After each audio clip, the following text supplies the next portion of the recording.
What do you mean that my homeowner's insurance doesn't include a zombie outbreak? Hold on. Oh, hey. Yeah, we are in Spencer's mansion today, but don't be scared. It's just because this is a quick Resident Evil 1 retrospective. Back in 1996, Capcom unleashed something that would change video games forever. No, not Mega Man's newest cousin. I'm talking about Resident Evil, the game that didn't just scare players, it invented a whole new genre, survival horror. Picture it.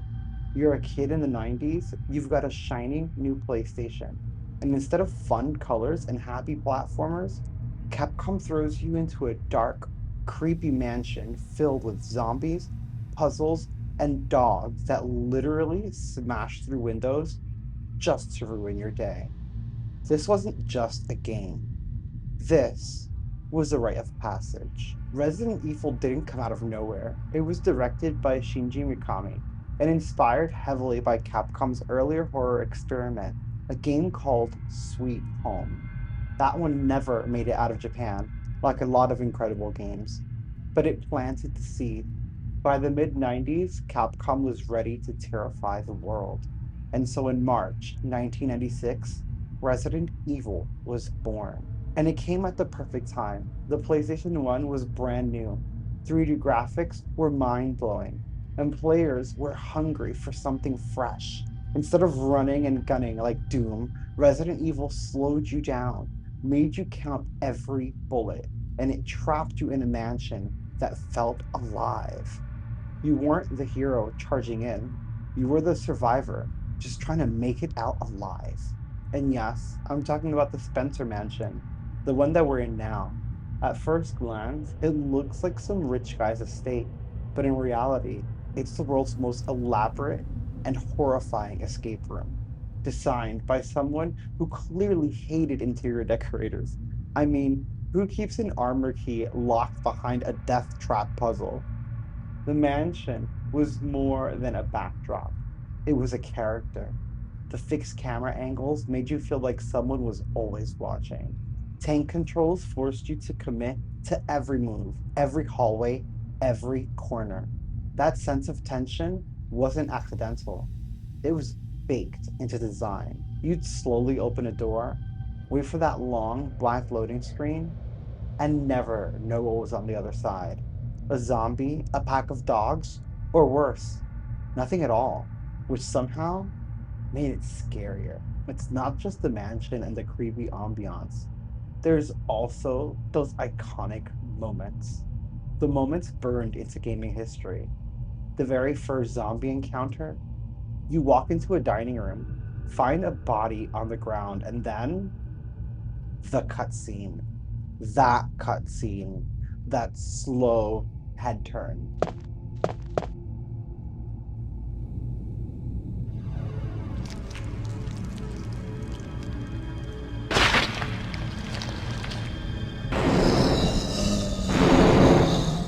Those dead eyes locking on you.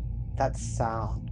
It's simple now, but in 1996, it was terrifying. Millions of players dropped their controllers right then and there. Then you get through this and you think you're safe until Capcom sends in the zombie dogs. They come crashing through the windows, breaking every ounce of trust you had left in this video game, left in any video game. Nothing was safe anymore.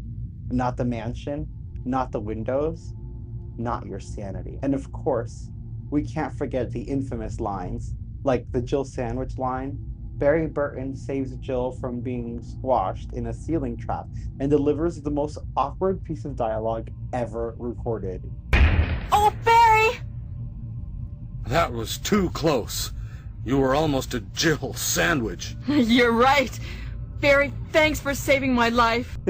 It's cheesy, it's badly delivered, and honestly, it's iconic. Finally, there's the Tyrant, the ultimate bioweapon, the big finale. After hours of conserving ammo, dodging traps, and fighting zombies, you're thrown into an arena with this hulking monster. And just when things look bleak, you get that rocket launcher moment. A final boss fight that set the standard for over the top Resident Evil endings.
Resident Evil also gave us some unforgettable characters.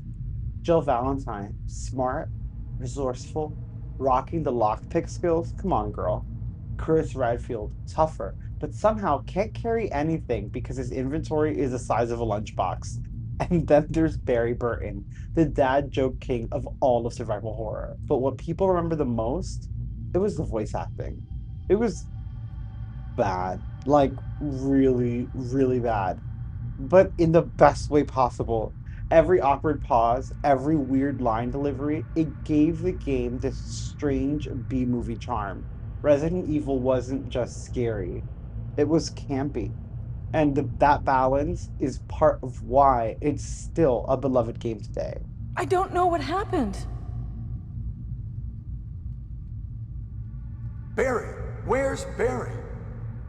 Well, I'm sorry, but he's probably... No. What is that? I'll go and check. Okay, Jill and I will stay in the hall in case of an emergency.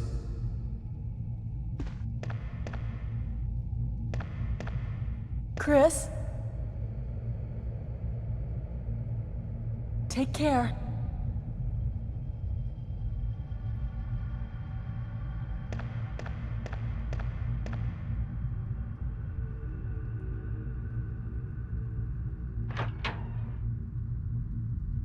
Looking back, it's easy to realize that Resident Evil wasn't just a hit, it was a revolution. It kicked off one of the most successful game franchises of all time.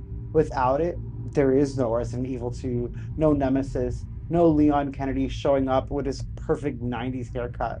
And beyond that, it inspired Silent Hill, one of my favorite games of all time, Dead Space, and countless indie horrors that still use the same formula to this very day. And then there was the legendary 2002 remake for GameCube, one of the best remakes ever made. It cranked up the graphics, rewrote the dialogue, and gave us the terrifying Crimson Heads, zombies that would resurrect stronger if you didn't burn their bodies. As if the first game wasn't stressful enough, now you had to fear corpses coming back for round two. Like literally the zombie died and then got a zombie, like it double zombified. Resident Evil proved that horror sells. And not only that, it showed that horror could become mainstream. It was no longer just a niche, it was a genre that could define entire generations of games. So whether you remember wasting ink ribbons, getting chased down hallways, or proudly quoting that weird Jill sandwich line, the original Resident Evil will always be the mansion that survival horror built. It terrified us, it made us laugh, and it shaped the future of gaming. It's more than just a retro classic. It's a piece of video game history. And honestly, if you can still walk into that first hallway today, hear the echo of your footsteps, and not feel chills, you might already be a zombie. This was Resident Evil 1, the game that invited us into the mansion, locked the door behind us, and never, truly let us leave. And if you enjoyed this or want a longer retrospective, smash like and let me know in the comments. You guys are freaking awesome. Go play some Resident Evil.